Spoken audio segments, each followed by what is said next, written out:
Welcome to the Life of Leisure Show. I'm your host, Nick Leisure, alongside with my co-host, Anthony B. Yes. And the queen of sax soul, Carla Fleming. Hello. Always hilarious, Demetrius, a.k.a. The Specialist. Okay. Keeping us moving is our producer, Kelly Kells and Tony C. Shout out to Alan's, our editor. We are being joined today from a special guest. He's a man best known for being an extremely talented group that's won the first season of America's Best Dance Crew in 2008, is it? Yes. Now the Jabberwockee's name is known all over the world. Give it up for Kevin KB Brewer. Wagwan. What up, Kev? To all my patois folks, Wagwan. What's going on, Kev? Not How just you y'all, been, man? I'm good, man. I appreciate you, bro. It's been a long time. It has been a long time, yeah, man. it's a beautiful thing. Blessed and highly favored, aren't you? Yes. Man, Kev, we got a long history together, man. Yes, we do, bro. It goes way back to the teenage days. What was our racing crew? What was the name of that racing crew? Deception. Yeah. Deception. D crew. We had a deception. Like Decepticons, like Transformers. Yeah, we were Deceptions. So y'all riding around with the little Transformer face on y'all cars, stickers? Wait, do we have that? I didn't have that. I didn't do that one. I didn't do that one. We didn't do that. That was somebody else. Yeah. But you know, for me, it was deception because like my car didn't look. Actually, my car wasn't fast at all, bro. Yeah, Celica. It was cool. I was actually deceiving myself, thinking I was in a real race crew. The other homies had dope cars. My car was. You had unleaded gas. I did. 87. Was it an 87? Automatic. No. I'm saying 87. It's an automatic. Had a long seat. This is crazy, man. I don't want to talk about it. Baby blue or something like that. It was baby blue. That's exactly right, bro. Yeah, that's right. That's crazy, man. Yeah, we had that race group together. Yeah. We used to get down, go to the legal races, all that stuff back in the days, man. It's crazy. And we used to hang out at Paul's house. Yep, brother Paul. Shout out to Paul. Mr. Reyes. We were, young. My road dog. We had a little group called Panic back then. Oh snap! He took it straight there, straight to it, bro. We thought we could rap, beat around the bush. We was trying everything, bro. We tried everything, rapping, dancing, everything. We everything, there, all like, of it.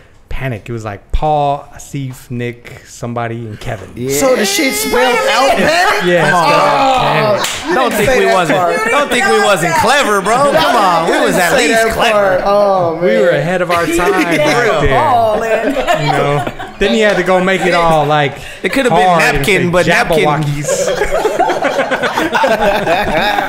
Yeah, so you know, and then we all started like growing up and moving on and having families and all this stuff and careers. And I remember sitting back like in the studio and it was like, what is this show? ABDC. Yeah, that was coming like on. They messed up on the alphabet. Yeah, and I was like, oh, it's a dance like, you did show. mess it up, nigga. It was ABCD, you know. Yeah, so I was like, okay, it's a dance show. Yeah. All right, who are these dudes coming out with these masks on? Pretty dope.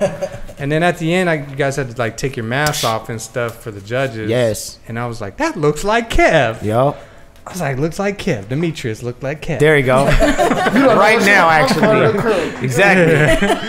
I was like, that looks like Kev. But you guys were dope, man. Thank you, bro. So, you know, we didn't want to take our mask off at all. We wanted to remain anonymous. We were like, nah, this is a part of the thing. Like, we don't want people to know who we are. But the producers was like, well, people have to know, you know, who's behind the mask. And you know, we huddled up and was like, you know, we're going to, you know, really whose stick to this. idea was that, though? Because I know you've always been like a super humble cat. You didn't never want the attention just on you. I'm gonna tell you, like, as with everything, pretty much with our crew, man, it's a collective effort. Like, no one could really say like, I made this idea. He being humble. I mean, it's not just about humility. I'm just telling you the truth. It's like, you know, I might start with a little piece, and then my brother Joe jump in, Rain in, and Phil and Fee. Like, it's just a collective effort. It's a true collective effort. Get the real then, Nick. Where did y'all get your first mask from?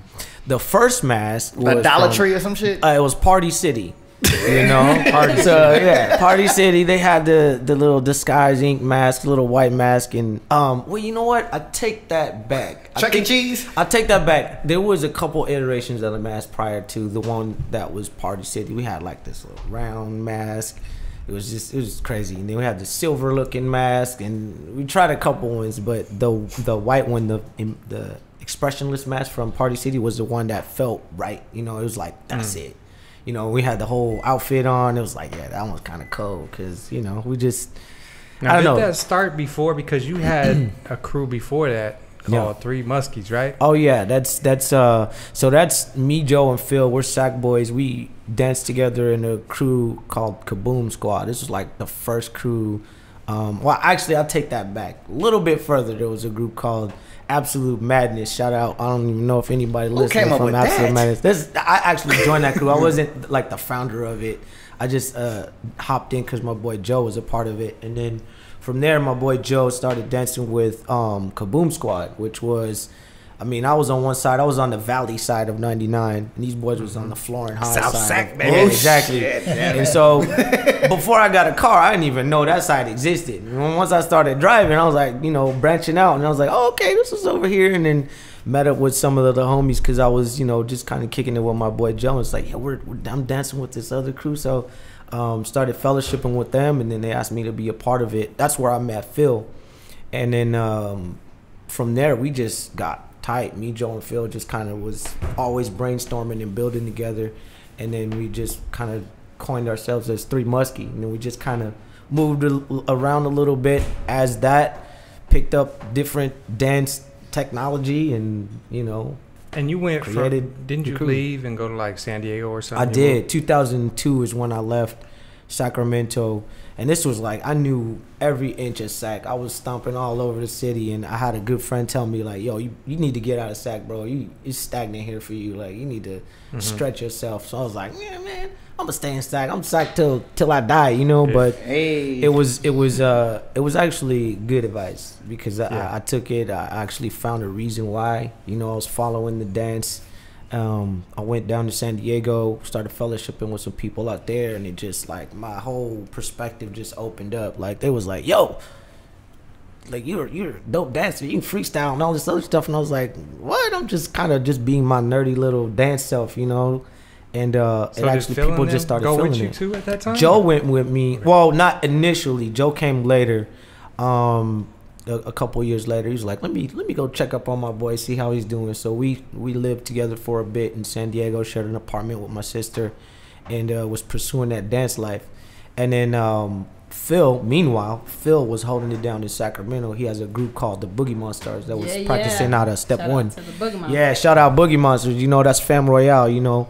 And so he was, you know, setting the bar over here and you know, building some momentum out this way and making a name for himself, and very influential in terms of like style and you know, like there's a lot of influence in the dance game right now that kind of came from that swag that they had in Boogie Monsters. You know, I'm gonna say personally, I was like, yo, I like what you're doing over there, bro. So it was inspiring. You know, even you know, Southern California, it just stretched from Sac to Southern Cali. And so what did you do when you first went to San Diego? Because I know you wasn't dancing for a living at that time. I held odd jobs. I was working at Verizon. Okay. I was, you know, selling cell phones, and the neighbors think I'm saying. No, you know. You had all the beats going inside the store, and you was still dancing for sure, bro.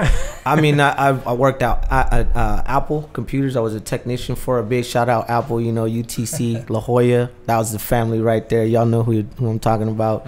I didn't think I would ever leave that company. I was like, yo, I'm about to be Apple, like, you know, this is my career.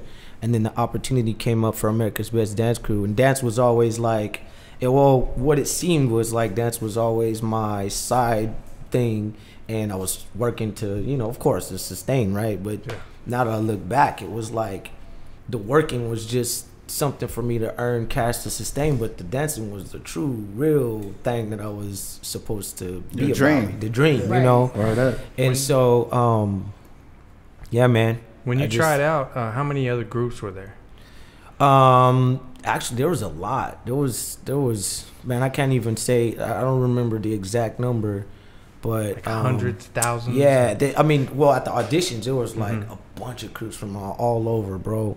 And you know, you go through this audition process, and then they say whether, you know, they get cut or whatnot. And we actually ended up making it through the audition process. And were you surprised? Or were you cocky? I didn't know. I didn't even know. Actually, I didn't even know what we was getting into. Like they didn't even have a name for the show at the time. It was like, you want to just be part of this show, you know? We were like, well, what is this? And we all were like, all the dancers was in this big white room. We was waiting to hear from, like, you know, what was the next steps or whatever. And so they approached us, was like, yo, you're gonna be on this show and it's gonna be this many weeks, and, you know, sign here and all this other stuff. And we're like, all right. So we signed up for it, and then the challenges started, and then every week it was like what are we doing? Like, we're just dancing on TV. Effect. It didn't really, you couldn't really tell the effect of what we were doing until, because we were they had us sequestered, I think that's the word, where we didn't really have much contact with the outside world. We couldn't post anything. And at that time, like, YouTube and all that stuff was just kind of at the beginning of its, like, climb. And so we stayed at the Radisson. I forgot what freeway it was off of, but it was in LA. We stayed there for nearly a month, 2 months or something like that. That's what the taping was. And we would just show up every week, meet the challenge, whatever we were doing. But around that time, like right before we had started the show, one of our members had passed away. And so we were still kind of going through that mourning, grieving period. And there was a time where he was going to have a memorial. And so we asked for some time off as a crew, which they accommodated us for. And we went to go be a part of this memorial. So we're in the airport waiting to get on the plane. And people are like, yo, those Jabberwocky guys. And people started like recognizing us. We were like, what the heck? Because like I said, when it's just a taping, you know what I mean? It's this camera, it's us, the stage, every week, every week. And you don't really know what the impact is.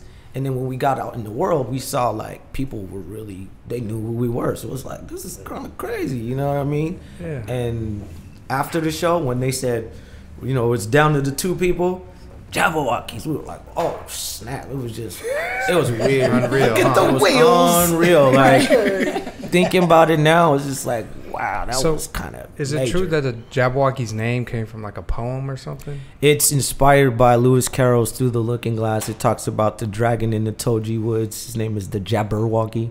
Okay. So we wouldn't get in trouble with people. We had to change up the letters, and you know what I mean? Okay. That's hella nerdish, man. Of course. That's mad nerd. Nerds rule. Hey, he's always been creative like that, though. For sure, man. I appreciate that. You know, I run with creative people. So new members had to like battle. Yeah, right? we had to battle, and I heard they had to battle you for like spots in the Jabberwocky. Well, right? you know, one of my good brothers, Fee, Win, shout out Fee. That was a one-on-one battle. You know, there was like personal. That was kind of. I didn't know nothing about him. He didn't really know nothing about me. But we had mutual friends, and they were like, "Yo, this dude is tight. We should get him down." It's like, you guys should just battle. There's an event, just make an exhibition battle, and then he'll, you know, be a part of the crew if it, you know, however it turns out. And we were both shook by each other, but it was a good battle. And then, but you know, after that, you know, the members that would be a part of the crew after that, they had to battle all of us. So it was that one person and like 6 dudes. You know what I'm saying? So if Anthony wants to be on the Jabberwockeez right now, you gotta get roasted by the crew. The whole crew? Yeah. Got some Miguel going, huh? Oh, is this happening right now? Like we're battling right now? I got your back, Ant. I got your back, Ant. It's a 2 to 1. It's 2 to 1, Ant. Oh, there we go. Oh, they got the mask on. What's with these boys? It's 2 to 1. Let's start off with hold my hand. Do this. Do like this. This is an ambush. they tried to jump me over here. Dance jump me. That's funny. That's funny. Carlo on your left side. Hold it down. Hit him with the woo wop. Okay, so tell us about Beat Kundo. Oh man, you know that's a lifelong process. It's just a collection of my thoughts, my theories, my actual process as a person capable of movement. You know, I'm a big fan of Bruce Lee, and it's more or less just paying homage to him as an inspiration to me as a dancer. He was very deep with his art. You know, as a young person, I was just like, yo, that dude can kick and punch good, but like if you, as I got older and I understood him as a person, philosopher, I was like, this guy has some depth to him, and he really did think deeply about his ability and his skill. That inspired me, and so I turned inward and I was like, well, what's my process? And so Bikundo really is about, the idea is like, if I were to fellowship with an alien, the aliens was like, you know, I wouldn't be able to speak to him, you know, with English, or maybe they didn't know how to talk or whatnot. How could we communicate? We could communicate through movement, through dance. It's the universal language, right? But what if that alien didn't know how to dance? How would I teach him how to dance? Like, what would be the basic things? How could I grow him from not knowing anything to being this proficient, like, being? And you know, you have the whole tie-in with martial arts. I love the fact that, you know, you can go from a white belt to a black belt. It's like you start not knowing anything. You're honest. You put on a beat. I have each one of you guys throw on a beat and just dance. You'll honestly express yourself. You will do what's natural and what's normal to you. What you know, you may not feel like you know much, but that's just a beginning. That's a starting point. And then from there we say, okay, look at the environment, understand your body, how it's sectioned off, then the music. You know, these things work together as a dancer artist. You know what I mean? You're utilizing this temple, this body, to interact with the sound, which is the music, in the environment, which is the space. And so breaking it down, helping people to understand that's really what Bikundo is. If I could, I would put like ranks and belts and stuff like that to it. Shit. Just to take it to that level. You're taking them to a whole nother consciousness right now, because Demetrius is over here like, man, am I high? No, the first thing I thought about was like, now if Marvin the Martian shoot your ass. Dodging bullets with my moves. That's what I love about you, man. You're always an inspiration to so many people. Blessings, bro. Did you ever think that like dancing would take you to that level though? Because I know you was always dancing since it was like teens, right? But did it's you just ever a passion, bro? No, I didn't. It never occurred to me that it would be such a big deal, like sustaining my life off of that. You know, being able to grow a family behind some dancing career, everything. I never, brand, you know, because you know, that wasn't something that was thought of as like a career that you could soar in. You know what I mean? It's like, oh, you want to be a dancer. And people, even in the industry, bro, like, and that's the thing that I love about my crew. I appreciate it. It's like we reserved to always be in the front. We didn't want to be backup dancers. You know, we felt that our art was legitimate as a musical artist. And we didn't want to be behind anybody. We had something to share with people. And so, yeah, man, to be able to do this and sustain, like, it was never really like a thought like, yo, that's what I want to do. Because like I said, it wasn't something that your parents was just like, you know, well, why don't you go into dancing, or you should, you know, be a painter, or you know, like make some music. No, they was talking about being I don't know, an accountant, a lawyer, or a doctor. You know what I mean? And you know, I think all of our parents did that though. But it's an art though too. You think about medical field, that's an art. I'm sure there's doctors that have such an awareness of their ability as a healer that it becomes an art to them. So I think that if you're truly passionate about anything though, you can it is an create art. that path. Exactly. You know, that's exactly what it is. That's exactly what it is. You got to be really passionate. Your strength, leverage your strength. Now, were you one of those kids or guys growing up that, you know, you see them like they're standing in line to buy a Snickers? You're the one that's kind of like, oh yeah, man, doing that kind of thing. Look, it's like, I'm gonna tell you in this. line, like, you know what I'm saying? Like, yo, sorry, bro. I didn't know you could move like that. Of course, bro. Hey, before I gained like 50 pounds, I used to be a breakdancer in middle school. Oh, there you go. DJ and breakdancing. Of course. Film, Did you have the cardboard That box? was our culture, bro. That was a golden age. You was breaking shit while you was dancing. That's what you was doing. You was breaking shit while you was dancing. I remember when I was a kid and we found cardboard boxes. We was like, oh yeah, spinning on the back. Yeah. But now, man, I mean, like, if Apple were to go back and review the tapes of like the workers in the, you know, working on the computers, they would see me like, just like working on my moves, bro. I was always dancing, bro. What do you think that really set it apart though? Because it wasn't like dancing wasn't around. I mean, right. Back then I was working like B2K and all these other groups that were doing You Got Served. Yep. But none of them had hit a point like you guys did. Right. That became a brand worldwide. Right. Man, it's it's a blessing. And the only thing that we can say is that the Most High wanted this to happen, because there's nothing in our own power that would have made this happen. Like what can you do when God wants you to do something and he's paving the way for you to do it? The only thing to do is just to walk in it. I've been trying to get away from film and entertainment for like 15 years. But it's just something that you naturally have the gift of, and the Most High opens up these doors for you and these opportunities. It's like, no, I don't want to do that. I want to be a doctor. It's like, no, man, if this is what you're passionate about and the door's open, just walk through the door. Yeah. You know what I mean? You guys changed the game, though, with on ABDC. I remember that. When that came out, I was like 20, I think, whatever, 18. But I remember. Yeah, I was like, no, I'm not gonna tell you. Don't do it. You're around the same age. Don't do it. But I remember seeing you guys, and like that. That was the first time that after that show came out, like when it kind of first aired. Yes. I remember seeing everybody, because almost immediately, you maybe didn't know about that, but Target was selling Jabberwocky shirts, bro. What? Right off the bat, dude. It's like we didn't get paid. Oh, bro, you missed out. You missed out, bro. Target owes us money.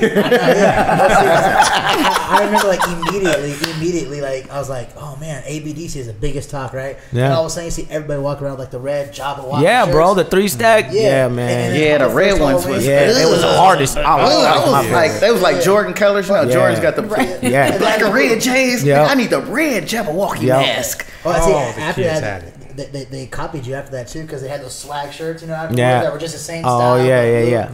But I remember when you guys came out though, like it was like just. And you see everyone start, you know, like when Eminem 8 Mile came out, everyone was rapping. I thought it was like dancing. Filipino kids at the high school slanging those shirts. I was like, I'm telling you, the Filipinos embrace us. Big love to the Filipinos. Shout out Daly City. Because most of the Daly City, you know, Stockton, San Jose, Southside. No, but like for real. start seeing every kid wearing a Jabberwocky shirt. I'm like, damn. That's my cousin. Yeah, for sure. Yeah. I mean, you got Filipinos on the crew, you know. That's my family, you know. I'm a honorary Filipino myself, you know what I mean? What's up with a Jabberwocky challenge? You know what? You know, y'all should have been had one, because we got all these challenges. The Drake got the little key dude. I think they're so busy though, because you guys are always between like All-Star games and Dancing with Shaq to like China to Universal City Walk to your own Vegas show and stuff like that. How do you manage to have a family life, man? Because you're married and you got 4 kids now. Yes. So how do you even manage that? Homeschooling is helpful. I'ma just shout the wifey out right now. She got the back. Like, that's my road dog. That's my queen. She got my back, man. Like, I wouldn't be able to do it without her support. You married a good dude. Yeah, I mean, big deal. This woman is a big deal. She's a dancer as well. Okay. I met her in San Diego. You know, I moonwalked her into her heart. It was that's ill. I like that. At least that's what I like to think. So she's very supportive of what you do. Very supportive of what I do, man. Great. She enables me to do what I gotta do, bro. And if I had somebody that was always contending with me about what I was doing, I don't think I would be where I'm at right now. So I gotta say again, thank you Most High for my wife, because my rib, I call her my rib. There you go. Can we say thank you to her too? Because you inspire so many people. Blessings. What do your kids think about that, man? Are they like, my dad is the coolest dad ever? A superhero. They gotta have friends at school that wear like Jabberwocky shirts and stuff, right? They be like, yo, my dad's always on TV. Dad, you're so famous. My daughters, you're so famous. I'm like, I don't know, baby. I don't know about that. But they Jabberwockies too. You know what I mean? Do you have like a special like shirt for them? It's like Jabberwocky kids, like the little ones. Family. They make it themselves. It's kind of tight. They're like creative like that. You know what I mean? They be like, yeah, I love my kids. My kids really are very supportive as well. They naturally gravitate towards it. They love it, man. Family's important. That's the most important thing. Family first, for sure. Mm-hmm. So how did you go from Jabberwockies on America's Best Dance Crew to we got a Vegas show on the Strip? Woo! Opportunity, man. You know, I'm gonna just tell you, like, it was dope how we even got into Vegas. We had this opportunity to be a part of an executive's their daughter's birthday. It was like a gift from the dad, and it was like, yo, he had a friend that was a friend of ours, and we're like, yeah, let's do it. And it ended up like a couple of executive people that were kind of in charge of making the decision were there and watched this, and they were like, Jabberwock is in Vegas. Let's get rid of the blue man. I didn't say it. The dude at Monte Carlo was like, I didn't say Let's that. get the fucking blue people out of there and get the Jabberwockies in here. we're going to build a Jabberwocky stage. Yeah. But you know, I think ultimately the appeal was what they saw was the fact, just like the young lady was saying earlier, is the demographic, how wide it is. Like we can play to the kids, you know, and it was like a fresh talent, you know, young guys, you know, and so yeah, that's No how faces. we go. What was really That's how ill- we go from ABDC to the MGM, is being in the right place at the right time, knowing the right people. What was really ill is like the first time I went to one of the Jabberwocky shows. I think you guys were at the Luxor at that time. Okay, Yeah, because you started at Monte Carlo. we right? did, yes. And then went to Luxor. Mhm. Damn. We went to the show. Yeah. We went to the show Couple at the different Luxor. properties. They had their big old stage built, Yep. crazy, all Yep. that stuff, right? It's a And spaceship. inside their show, there's a part where they bring a girl up on stage and they like Serenade, propose to yeah, yeah, serenade her yeah, and yeah, propose yeah. to this girl, right? So the girl that went on stage was my sis Sarah, Oh. who's married to What my up, best Sarah? friend Chris, Mm. who was racing with us back then. Oh yeah, yeah. And they were doing their whole thing, but he didn't know. And she was Oh. like, "Man, she's from Sacramento." Oh, yeah. Like, I'm from Sac. And then Yeah. after the show, when we met up, they saw each other and were like, Yeah, "Oh, yeah, okay, yeah, that's great." yeah, Out of everybody yeah. in the whole crowd, she Just happened to be happened the to one. pick. Yeah, that was not planned at all. We just Yeah, that was randomly crazy. picked somebody. That was crazy how energy works like that. Yes, right? it does. Yes. So where can people see you now? You guys are at MGM. Yes, at the MGM.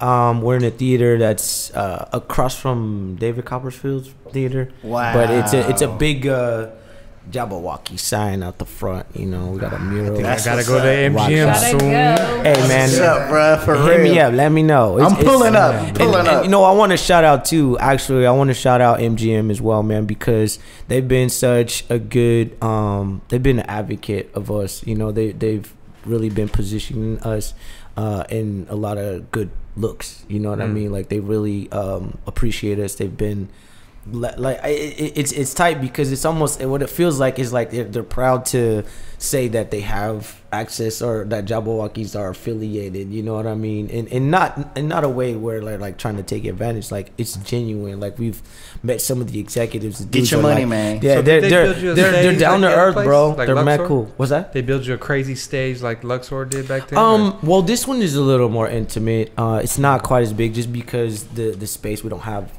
quite as much space, which Okay. it actually works out. We kind of like it a little more small because we can be right So there. now in you have front of more people. shows Yeah. to do or what? No, it's pretty much during the summertime we're Because you guys were sold out all the right. time over there. It was definitely a bigger venue seats wise, but based on our deal, you know, how we're working, how we're fellowshipping with one another, it works for us, bro. Like the size of it is awesome. We definitely are looking to revamp a little bit just to kind of. I might have to stay at the MGM this next That's time. where we stay. Let me know, Can bro. I That's get where we the staying, plug? Nick? Can Yeah, I get no. the plug at the MGM? No, it's That's where we doing the show very from, cool, Nick? bro. Loving the relationship over there, bro, and we're doing our best to you know, make sure we keep shining because they've been so loyal to us, you know, and we really appreciate. You wouldn't think like a big company like that would even think to keep some street kids around, but they giving us some love. So I think you guys are a little bit past being street you guys kids are big. I was now. gonna say you guys are as big as it gets, bro. I do appreciate You know what I'm that. saying? I do Entertainers. appreciate that. You know, Universal I guess it's- City Walk. Like, yeah. how did that come about? We got a guy. So you got a guy that goes guy. out and books you guys all over the place now? Yeah, we actually he's a longtime friend, Herman Flores. He's you know, he was part of helping us wiggle a little bit, you know. Why does that And name so- sound familiar? Yeah, I mean he wiggles, bro. He wiggles, so you probably have heard of him. Was he part of that Pimp My Ride and all that stuff back then, or a show like that? Oh yeah. He was it was everybody. Dub. He was Dub. part of Dub. He Okay. was part of Dub. Yeah. Okay, Yeah. I know yeah. one of his partners. Yes. Nick Foster. Is that what his name? I A don't know. Machine. I only don't know know. if you know Machine. He does the graphics and all that type of stuff. I only know Herman. I've only Okay. met him, but I mean he's a good dude, you know. And he wiggles, bro. So he knows people. And like I said, it's part like who you know. Sometimes You're all over in China and everything, man. You know, What was the deal with the Coca-Cola program? Like giving back? that was trying to get the AIDS, like the ratio down to almost zero. It's bringing awareness, you know, in Africa.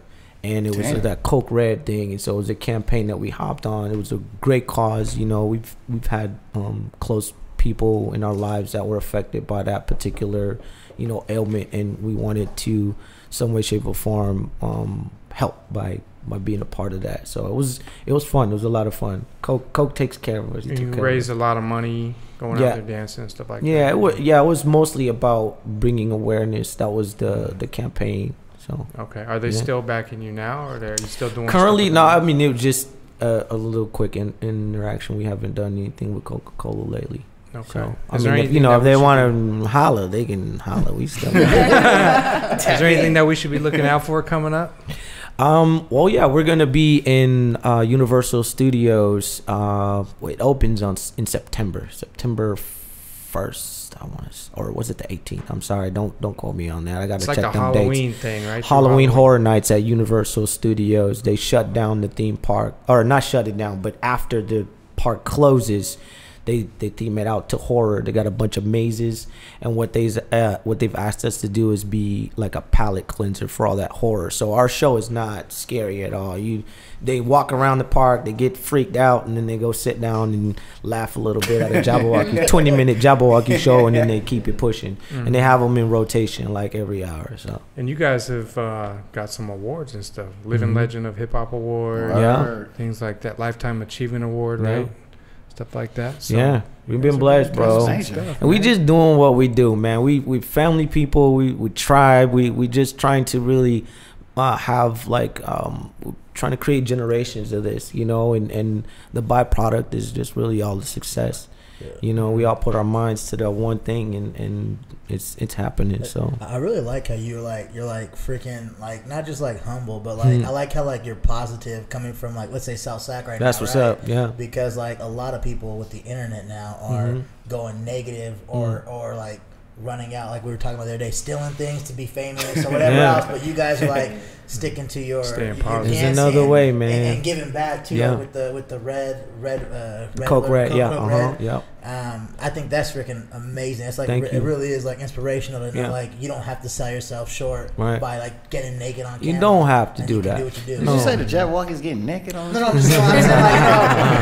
Cover it up. Just the mask. Just cover up with the mask only. That's gonna be a challenge, son, dude. Right. So we got this little segment towards the end of the show that Demetrius does where he asks a couple of questions. Okay, so I'm gonna be quick. Don't think about it. Just come off the top of the head. I'm gonna run off a gang of them. Let's go. Better entertainer, Jay-Z, Beyonce. I'm sorry, Michael Jackson, Beyonce. Oh, Michael Jackson, bro. Off top? Top. Okay, better dancer, Chris Brown or Marion? Chris Brown. Ooh, okay. What's your favorite Fortnight dance? Oh, snap. I don't even know the name of it, but it's the one where... Oh, crap. I don't even know what it's called, but the hands be flying and the knees be wiggling. And Okay, what's the best strip club in Vegas? Because I know you're in Vegas. I plead the fifth. All right. Yeah, he's married with 4 kids. Okay, what is the better dance movie? I'm going with Stomp the Yard or Breaking. Oh, Breaking. I'm gonna have to say Breaking, bro, because when Turbo had the little broomstick in the joint and he was moving that junk, and when you watch it later, you can see the string, but like as a kid, you didn't tell there was a string there, and he was making that broom float. I was like, and then old boy could dance on the ceiling too. Come on, man. They don't make them like that no more. The building. They don't. They're all to raise the money for miracles. Okay, bro. I got another one. What's the better Vegas show to see besides your show? Okay, I was about to say Jabberwockeez, but go ahead. I don't know, but I had to clear that up. Would it be Cirque du Soleil? Or Magic Mike? Jabberwockeez. I would say Jabberwockeez. You know, Cirque du Soleil got a couple different shows. Okay. I've never watched Magic Mike. I know the wifey want to go watch Magic Mike. Hey, I'll probably never watch Magic Mike. I'm gonna just go with Cirque du Soleil. Go with Cirque du Soleil, bro. Only because I'm hating on Magic Mike because my wife want to go. Are we ever gonna see a Jabberwockeez movie? Yeah. Yes, bro. We did a short. Actually, you know, we will definitely see a movie if you want to Oh man, I'd love to direct that. There you Just go. let me know. I ain't trying to call you out, but I'm just saying. That's family right there. You let me know. We did a short movie called Regenerate. It was an idea, and the idea is it's a post-apocalyptic like time. There's a dictator who's ruled out art. He took away art, but he was an artist himself. Like he got hurt, and that's the reason why. You know what I mean? Okay. So he just rules out art, and the Jabbawockeez are brought back from this hibernation period, or there's this science project or whatever that is awakened, and we are supposed to liberate the people so that we can restore art. It's called Regenerate. Okay. We shot that junk like a long time ago. Cab Calloway. Oh, Or the Nicholas brothers. I'm gonna say the Nicholas brothers. Oh, we did our homework in here today. I'm gonna say the Nicholas brothers, man. Them brothers was off the hook. Yes. Off the hook. See, we be doing our homework. That's in what's here. up. Big love, Definitely. big love. I Definitely. appreciate that. Well, we gonna have to get out of here, but man, Okay. I'm gonna look forward to this movie. We gonna have to talk about this. Let's talk about it, bro. Herman Flores, you need to give me a call. You know? Let's put something together. There you for go. Sure, man. We appreciate you coming out. Oh, I appreciate being part you. of spend some leisure time with us out here. Of course. Time. You know what I'm saying? Of course. And I've always appreciated you, man. Likewise, You've always bro. been like family, and I you've always appreciate been that. humble and cool. Yeah. You never changed, bro. Yeah, I'm looking forward So- to the future, bro. I'm glad we reconnected, my man. Definitely. Thank you so for this.